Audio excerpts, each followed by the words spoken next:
Welcome to the origin series of Marvel and DC characters, जहाँ पर मैं हर जगह ऑरिजिन स्टोरी शेयर करता हूँ। एंड आज की हमारी वीडियो होने वाली है origin story of Batman who laughs, जिसकी रिक्वेस्ट मुझे करिए मेरे सब्सक्राइबर अंतराइप ने। सो अगर आप भी अपने किसी फेवरेट कैरेक्टर की ओरिजिन स्टोरी जानना चाहते हैं तो नीचे कमेंट जरूर करना कमेंट सेक्शन में, एंड मैं जल्दी से जल्दी इस पर वीडियो लाने की कोशिश करूंगा। And now without wasting any moment, let's begin the video.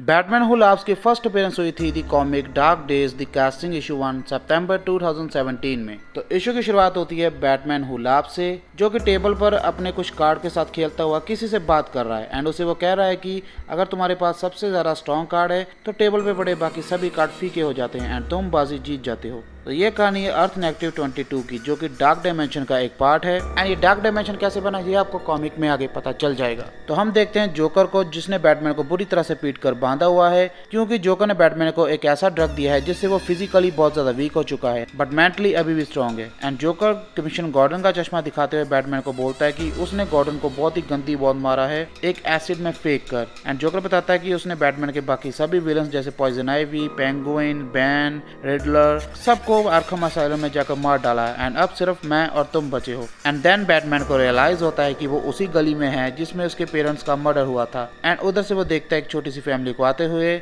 जिसमें एक बच्ची और उसके पेरेंट्स है। एंड जोकर बोलता है कि अभी यहाँ पे हिस्ट्री रिपीट होगी। एंड ऐसा कहते ही वो उस बच्ची के दोनों पेरेंट्स को मार डालता है। एंड उस बच्ची के पास जाकर वो उसे अपने जोकर टॉक्सिन से इन्फेक्ट कर देता है, जिसके कारण वो बच्ची वहीं पर जोकर बन जाती है और उसकी तरह हंसने लगती है। एंड ये देखकर बैटमैन से रहा नहीं जाता, तो वो अपनी पूरी पावर लगाकर रस्सियों को तोड़ता है एंड एक जानवर की तरह जोकर के ऊपर टूट पड़ता है एंड उसे पीटने लगता है। बट पीटते पीटते भी जोकर बोलता है कि वो बैटमैन को जानता है एंड बैटमैन उससे जान से कभी नहीं मरेगा। एंड ये साइकिल हम दोनों में ऐसे ही घूमता रहेगा। बट इस बार चीजें कुछ ज्यादा ही खराब हो चुकी थी एंड बैटमैन गुस्से में आकर जोकर की गर्दन तोड़ डालता है एंड जोकर को वहीं पे मार डालता है। एंड जोकर के मरने के बाद उसके मुंह में से एक जोकर टॉक्सिन गैस निकलती है, जिससे बैटमैन इन्फेक्ट हो जाता है। एंड इसके ठीक 2 दिन बाद सुपरमैन बैटमैन से मिलने आता है बैट केव में, जहाँ पर वो अभी भी उन बच्चों का इलाज ढूंढ रहे हैं जो कि जोकर टॉक्सिन से इन्फेक्ट हुए हैं। एंड सुपरमैन बताता है कि कुछ बच्चों का इलाज आर्खम असाइलम में करने की कोशिश करी गई थी, लेकिन उन बच्चों ने उस डॉक्टर पे अटैक कर दिया, जिसे सुनकर बैटमैन हंसने लगता है एंड फिर सॉरी बोलता है कि सॉरी ये फनी नहीं था। एंड फिर बैटमैन बैट केव में अपनी पूरी फैमिली को बुलाता है एंड उन्हें बताता है कि वो जोकर गैस से इन्फेक्ट हो चुका है एंड उसे पता नहीं उसके पास कितना टाइम है। जिस पर नाइटविंग बोलता है कि बैटमैन फिक्र ना करे, हम उसके लिए इलाज ढूंढ लेंगे एंड हम हर एक चीज के लिए प्रिपेयर हैं, क्योंकि तुमने हमें हर एक चीज के लिए प्रिपेयर किया है। जिस पे बैटमैन हंसता हुआ कहता है कि ये काम नहीं आएगा, क्योंकि अभी तुम इस चीज के लिए प्रिपेयर नहीं होगे। एंड ऐसा कहते ही बैटमैन 2 गन्स निकालता है एंड अपनी पूरी बैट फैमिली को वहीं पर गोलियों से भून डालता है। एंड इस तरह बैटमैन अपनी ही पूरी बैट फैमिली को वहीं पर मार डालता है। एंड इसके ठीक 1 हफ्ते बाद बैटमैन वॉच टावर में जाता है एंड वहां पर विलन रो गैलरी से सभी हथियार उठाकर पूरी जस्टिस लीग टीम को मार डालता है, क्योंकि बैटमैन ही इकलौता ऐसा सुपर हीरो था जिसे सभी जस्टिस लीग मेंबर्स की कमजोरी पता थी एंड वो उसी का यूज करते हुए सबको मार डालता है। एंड ऑफ कोर्स सुपरमैन बहुत ज्यादा स्ट्रॉन्ग था, तो वो अभी भी सर्वाइव कर जाता है। तो वो बैटमैन से पूछता है कि उसने ऐसा क्यों किया, जिस पे बैटमैन बोलता है कि उसने बहुत होल्ड बैक कर लिया। एंड बैटमैन बोलता है कि सुपरमैन, क्या तुम्हें पता है कि मुझे कितने तरीके आते तुम सबको मारने के, बट अफसोस कि मैं तुमको एक ही बार मार सकता हूँ। एंड इसके बाद वो वॉच टावर में लाता है सुपरमैन की वाइफ लुइस एंड उसके बेटे जोनाथन को। एंड बैटमैन सुपरमैन से कहता है कि अब कहो अपने फैमिली से कि सब कुछ ठीक हो जाएगा। एंड ऐसा कहते ही बैटमैन सभी रॉबिन्स को अपने पास बुला लेता है, जो कि ऑल्सो जोकर टॉक्सिन से इफेक्ट हुए पड़े थे। एंड सुपरमैन ये देख के बहुत हैरान होता है कि उसने अपने ही बेटों के साथ ऐसा कैसे किया। तो उसकी हैरानी को थोड़ा और बढ़ाते हुए बैटमैन अपनी पॉकेट में से निकालता है ब्लैक क्रिप्टोनाइट। एंड बैटमैन बोलता है कि उसने इसका असर सुपर गर्ल पे किया था एंड उसने पागल होकर अपनी फैमिली को मार डाला एंड बाद में खुद को भी। तो देखते हैं इस पे तुम्हारा क्या असर होता है। एंड मुझे पता है, कैच। एंड इसके बाद जोकर हंसते हुए देखता है सुपरमैन को पागल होते हुए एंड अपनी ही वाइफ एंड बेटे को मारकर खुद की जान लेते हुए।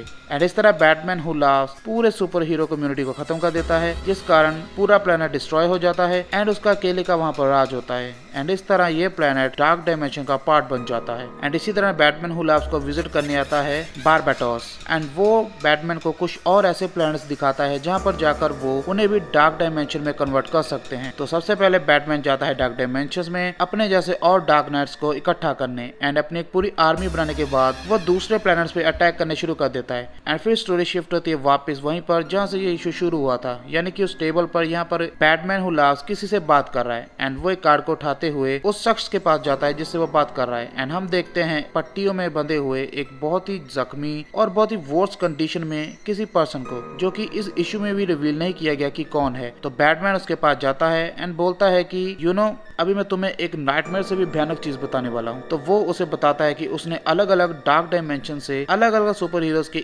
इवल वेरिएंट्स को इकट्ठा किया है, जैसे कि सुपरमैन एंड डार्क साइड का कॉम्बिनेशन। एंड इसी तरह उसने wonder woman, green lantern, Martian the man Hunter, flash, in short सभी सुपर हीरोज के इवल वर्जन को इकट्ठा किया है, जिससे कि वो अपने डार्क डायमेंशन को बढ़ाएगा एंड बाकी के सभी प्लैनेट्स को कॉन्कर करेगा। तो बैटमैन उस मिस्टीरियस पर्सन को कहता है Batman who laughs always wins.